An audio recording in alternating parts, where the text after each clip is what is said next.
Good morning, everyone.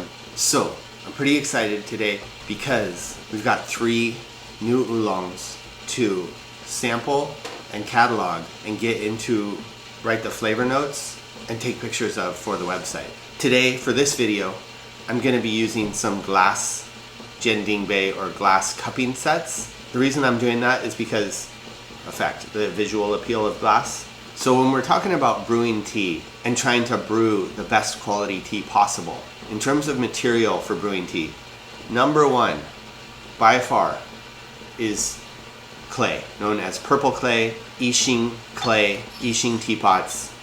Clay has the ability to accentuate certain characteristics. It brings out certain characteristics. It can push the tea a little bit more in certain directions to basically make the best version of the tea come out. There's no glaze inside a clay teapot. There's no glaze outside usually as well. So basically what that means is it's porous. It will absorb some flavor from the tea. And typically a clay teapot is dedicated to a specific genre of tea. Like this pot here, I use specifically for Iron Goddess of Mercy, traditionally roasted. Usually I'm drinking Muja Iron Goddess of Mercy with this clay teapot right here. So number 1 is clay. Number 2, porcelain. Porcelain is second best option.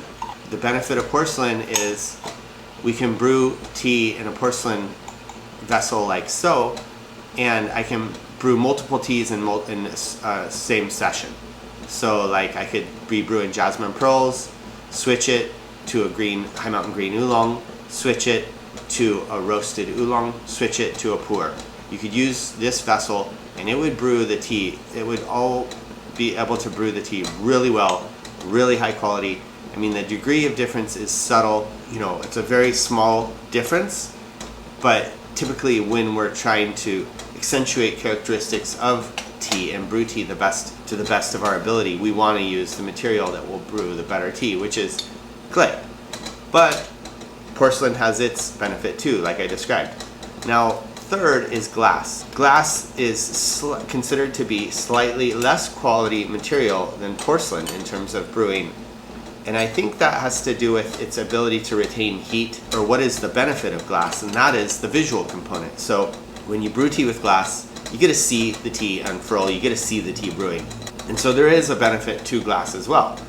So that's why today I'm going to be using these glass cupping set to evaluate this tea here.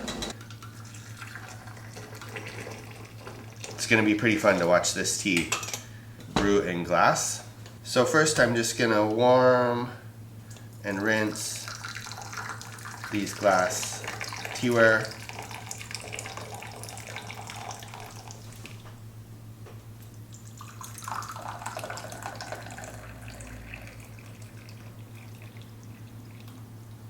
Five grams of tea. We're going to steep that for 3 minutes. It doesn't have to be, I'm going to do it at about 2 minutes and 30 seconds.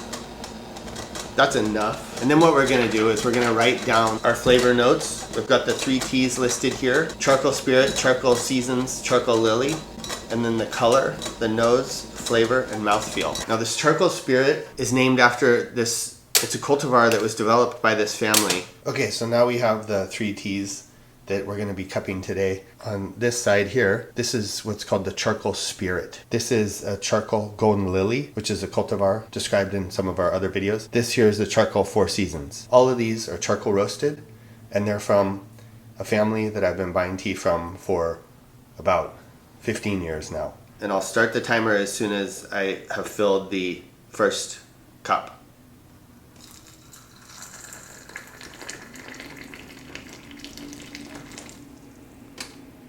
Start the timer, and then I can kind of watch the timer and see. Okay, so 6 seconds went by in between filling, and then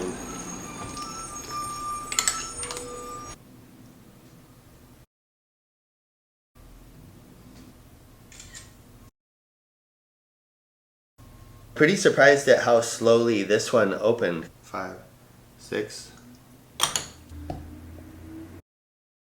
The only real flaw with glass is that temperature retention. The fact that it won't retain the temperature as much as porcelain, and especially as much as clay. You do get this amazing visual effect with glass that we have to be pretty grateful for.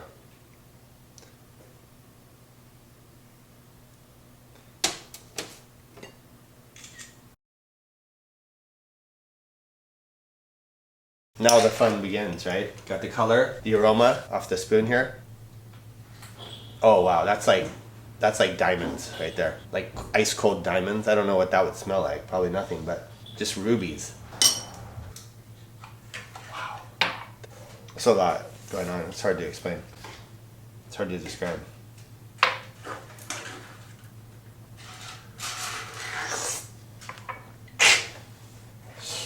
So now that I've got my tasting notes done, let's go over what it means, each of these things, what we're looking for. Color, nose, flavor, and mouthfeel. Color. Typically the first thing we're going to evaluate with tea is the tea color. When we're evaluating tea color, we're also looking to see if there's sediment, how much sediment. This tea has some sediment. Now, does that mean we're going to disqualify this tea as a tea that we're not going to buy? It just depends on how much the tea costs. A lot of times, if the tea's flavor is really excellent, or if it meets a certain criteria, we're going to choose that tea even if it has a bit of sediment. Sediment's something that we know indicates that the leaf is a little bit broken. And I can see, like, for example, this is a little broken here. So sediment might indicate that, you know, there's some crumbs, but it's not a disqualifier. So when we're evaluating color, one of the things that's really helpful is to use teaware that's white. White teaware shows the color really well. That's why even a colored cup like this will have a white interior.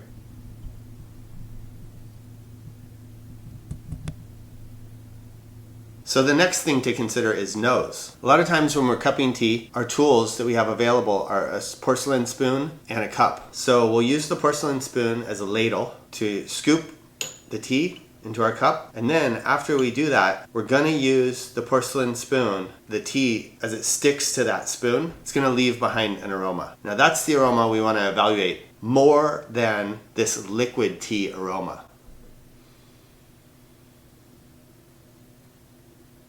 Now this tea has a really pleasant aroma. It's going to be really well received. It's alluring, it's enticing, it's fruity, it's floral, and it's sweet. Another way is we can also smell the leaves directly. And that will give us another aspect of the aroma. This is an aroma cup. Now aroma cups are my favorite way to evaluate the aroma of the tea. So the way the aroma cup works, fill the aroma cup most of the way, like 80% of the way full. Basically you can just pour it into your drinking cup. Now the aroma is trapped in this cylindrical shape, and it's a really good way to smell the aroma of the tea. Now that's a much more potent aroma than when I was just smelling it off the spoon. One trick I learned is to make that little J shape, because that scoops in the air and it basically directs it right into your nose there.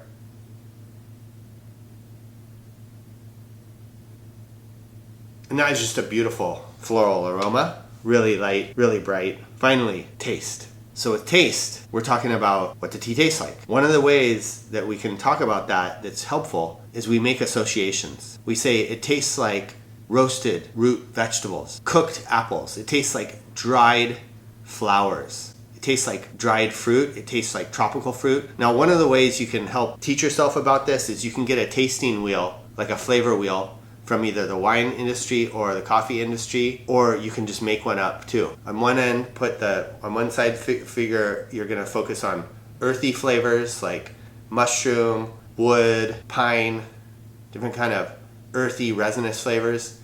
And then on the other side, you can focus on bright flavors like tropical fruit, flowers. Good. So now we're making the tasting. We're listening to what the tea is telling us. And every tea has a different story to tell. This one has a creamy texture. Now, I didn't mean to go there because texture kind of gets into the last thing we're looking for. The last thing we're looking for, which is mouthfeel. Now, mouthfeel is influenced by things like acidity and tannins. So If a tea has a low acidity and a low tannins, that is generally desirable, because tea that is more acidic, it has a tendency to upset the stomach, and it's just a lot less pleasant overall. But there is some benefit to tannins and acidity as well, because that creates that really strong stand-up mouthfeel that makes a tea what we call brisk. And brisk tea is a really good tea to put milk in. So if you like your tea with milk, you can go with a tea that has higher level of tannins. But this is smooth, this is floral, this has a medium duration finish, not super long, but it is a mid to long finish. And that means how long does the flavor stay in your mouth after drinking the tea. So those are the things we look: color, nose or aroma, taste, and finish. It's an excellent tea though. So for the most part, we're dealing with unscented tea. One of the things that's really cool about the aroma of unscented tea is that it's super natural. And why is that cool? Well, scent is one of those things that is just really magical, in the sense that it can transport you to another realm. In a world like the world we live in today, when you want to be transported far, far away to another realm, scent, it takes your mind to a peaceful and pleasant place. So good tea is worth it. How do we define what good tea is? Learning about what makes a tea a good tea. And that's what we're trying to do here with this YouTube content. I like a lot of different kinds of tea. There's certain things I like, there's certain things I don't like, just like you. My goal is to help you find the tea that you like. Tasting tea, evaluating tea, learning about tea.